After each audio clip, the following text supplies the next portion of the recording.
All right, so this is probably one of the weirdest things that I have seen for a major release out there with Digimon Survive, and I definitely want to talk about it and if Bandai Namco dropped the ball here, because Digimon Survive, I thought that this game was getting creamed in the sales at first. Now we have an update. I did look at the sales charts, and I do want to rectify something that I did say on the Spawncast, but then I look over at the reviews for the game and the main platform in terms of where most people are going to buy the game, and that's the Nintendo Switch, and it's just a wasteland. There are like no reviews, and I want to get into that and so much more in this video here. And of course, with Xenoblade Chronicles 3 coming out the same day, what happened there? But before we get into any of that, what's good everyone? OJ here. Welcome back to another video. Please make sure you hit that like button, subscribe if you're someone new, and click that notification bell to get my Nintendo Switch RPG live streams and more right here on the channel first. Now let's go ahead and jump into this whole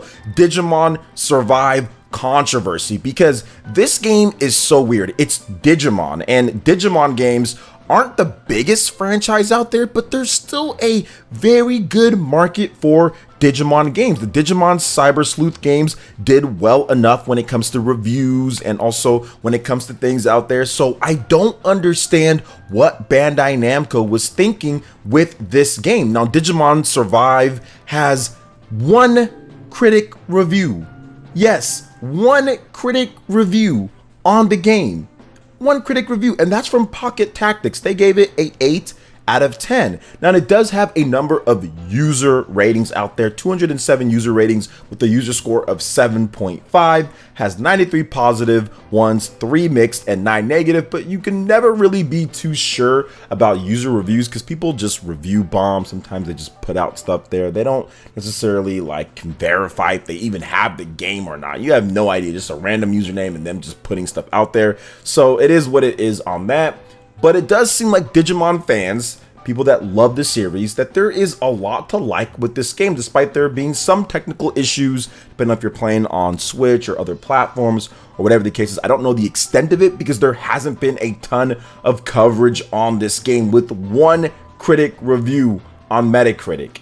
I mean, what is going on here? Did Bandai Namco shoot themselves in the foot? And it's not like I heard about Bandai Namco giving out review codes to press, because I think that yes, this game did launch on the same day as Xenoblade Chronicles 3, and that is a tough break. But I mean, you also have to factor in that Digimon Survive was delayed like a bunch of times, so the game wasn't even supposed to make it to 2022. This game was supposed to come out I think 2019 or maybe even earlier than that. I'm not even sure, but it was supposed to come out a while ago and just kept on getting delayed and delayed. And then they finally got a date for it, but then Xenoblade got moved up, so it just kind of ran into a bad hand there. But there is some news on this, because on the Spawncast I said that the Digimon Survive sales aren't even in the top 30. That was not correct. It seems like there was a logistical thing, or they just hadn't updated it, because I checked on my Switch and it is number 4 on the eShop charts as of August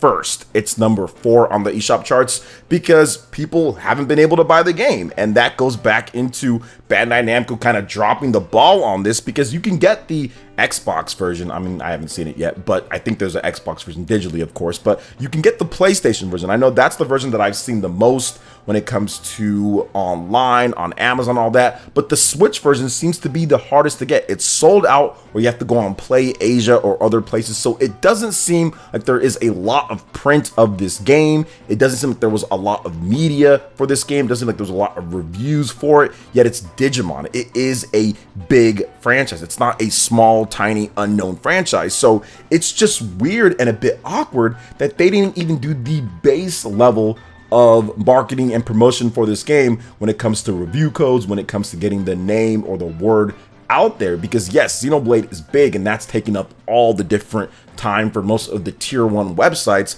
but they definitely could have got more than one critic review after a whole weekend. I don't know what's going on here, but Bandai Namco dropped the ball with the Digimon Survive marketing and the rollout of this game from the very beginning, and all the different delays. But that is the past. I'm looking at it from what they could have done with the rollout to this game, and I feel that there was multiple blunders even there. But it is what it is at this point. But I am happy to see that it's actually number 4 on the eShop. The top 10 games right now are Xenoblade Chronicles 3, Minecraft, Nintendo Switch Sports, Digimon Survive at number 4, Stardew Valley, Mario Kart 8 Deluxe, which refuses to die, Overcooked 2, Among Us, Live Alive. So, I mean, it's doing fairly well, but we'll see how it holds up. But man, I really wish that there was more physical editions of the game. I really wish they actually had a rollout of content for the Digimon fans, because from what I'm seeing, it does seem like Digimon fans do enjoy or liking the game so far from what they've shown. But once again, we're going to have to wait and see exactly how everything, plays out overall with the game, overall with it. But what do you guys think about this? Did Xenoblade Chronicles 3 eat into the sales or the marketing or like the awareness of Digimon Survive? I mean, you can't rule that possibility out that it didn't have that, but what I do want to see before I really kind of get into that is how Digimon Survive did in the debut Japanese sales. I want to see how it did. The Digimon Cyber Sleuth games always had okay openings there, so Digimon Survive being a highly anticipated game that's been delayed multiple times, I thought that it could have a fairly decent opening in Japan, so we'll see how it actually starts out. But obviously Xenoblade is going to be the hot new game that sells the most in Japan in the debut sales and pretty much worldwide for any game that came out in July on the Nintendo Switch. So yeah, it's going to be Xenoblade, but we'll see if Xenoblade actually had an impact in it or not. I would guess that it did, because everyone's been playing Xenoblade, and I didn't really see anybody on my Nintendo Switch friends list, which I have a full friends list. I didn't really see anybody playing Digimon Survive at any point. I just saw all Xenoblade Chronicles, a little bit of Live Alive, a little bit of the other stuff like the Evergreen, like Smash Brothers and things like that, but pretty much all Xenoblade. So that's definitely not a good sign, but it seems like people picked it up maybe after the weekend or during the weekend or after the initial day, because it is in that number 4 on the sales there. So it's not all lost at this point. But what do you guys think when it comes to Digimon Survive and how Bandai Namco handled it? Did they kill their game here, or is it more of the long run sales that they're looking at? Let me know your thoughts in the comment section below. All right, and moving on to the next topic here, guys, we've got a Pokemon Presents set for August 3rd. That is this Wednesday as of the time that I'm recording this video, featuring Pokemon Scarlet and Violet and updates on other Pokemon games, which I think I have a big prediction for this, or at least more like something that I want. It's a copium prediction. So the Pokemon Company will host a Pokemon Presents video presentation with updates on Pokemon games and apps, including Pokemon Scarlet and Pokemon Violet, on August 3rd at 6 a.m. PT, 9 a.m. Eastern Time, the company has announced. You will be able to watch it on YouTube in Japanese and also in English, and I will be streaming the Pokemon Presents here on the channel bright and early. I live in the West Coast, California to be exact, and it's going to be really early, 6 a.m., but I like to get up a little bit earlier, get you guys hyped, get you guys ready, make sure people have enough time to get in. So I'm going to be starting my stream by like 5 a.m. So that means I have to wake up by like 4 something a.m. So it's going to be a very early morning for me. I have to get the coffee ready, even though I don't drink coffee. So that's going to be fun. And yes, we're going to get the Pokemon Scarlet and Violet news that we've been waiting for, and that's going to be awesome. I think the game is looking fantastic. But what if there is Pokken Tournament 2?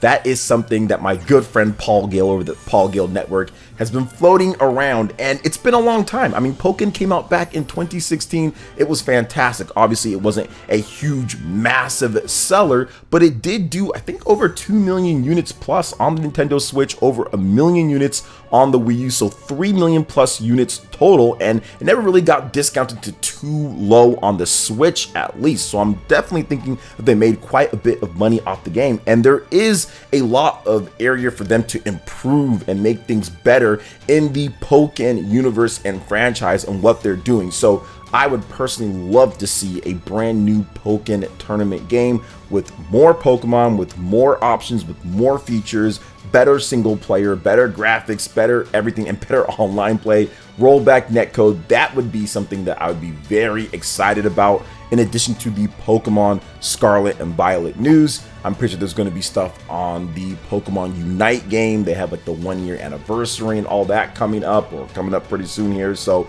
there's that. So that's awesome. And I think that it's going to be a good Pokemon Presents. The last one blew me away with Pokemon, you know, Scarlet and Violet news and like the new updates that they're doing, the whole online and the open world aspects of the game. I think that it's going to be a lot of fun and I'm looking forward to that. But man, if we get a new Pokken Tournament, that would be great. But I am not sitting here and acting like that's going to happen.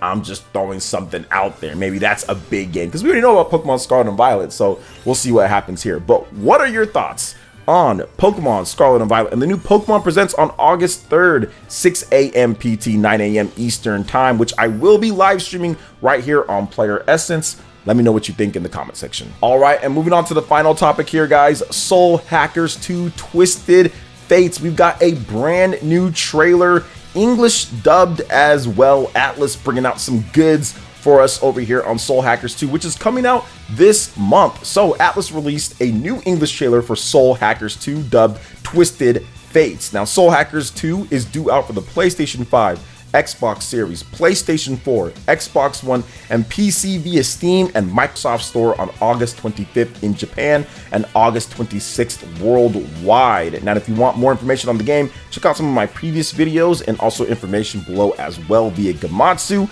And this Twisted Fates trailer actually looks really good. I mean, it looks dope. It's not a very long trailer, but it looks very clean. The frame rate looks awesome as well. It's a turn-based RPG, so I'm excited for it. Now, I'll be honest here, guys, I don't exactly know how it's going to do commercially. I think that there's enough people out there that are going to pick it up to where it's not going to be a complete flop, but I have been seeing some different things about the COMG pre-orders and it being fairly low compared to Shin Megami Tensei 5, although that's Shin Megami Tensei, that's more popular than the Soul Hackers line of games, so I think it's going to do okay, but don't expect anything too crazy with it. But it's kind of a miracle that this game's even being made. I mean, after all these years of not having Soul Hackers, then all of a sudden we get another one. So interesting nonetheless. I will be picking it up day one on my PlayStation 5 and playing the heck out of it. I just hope that I have Xenoblade done by then, which I should. It's August 26th, so I've got all of this month, and I've been playing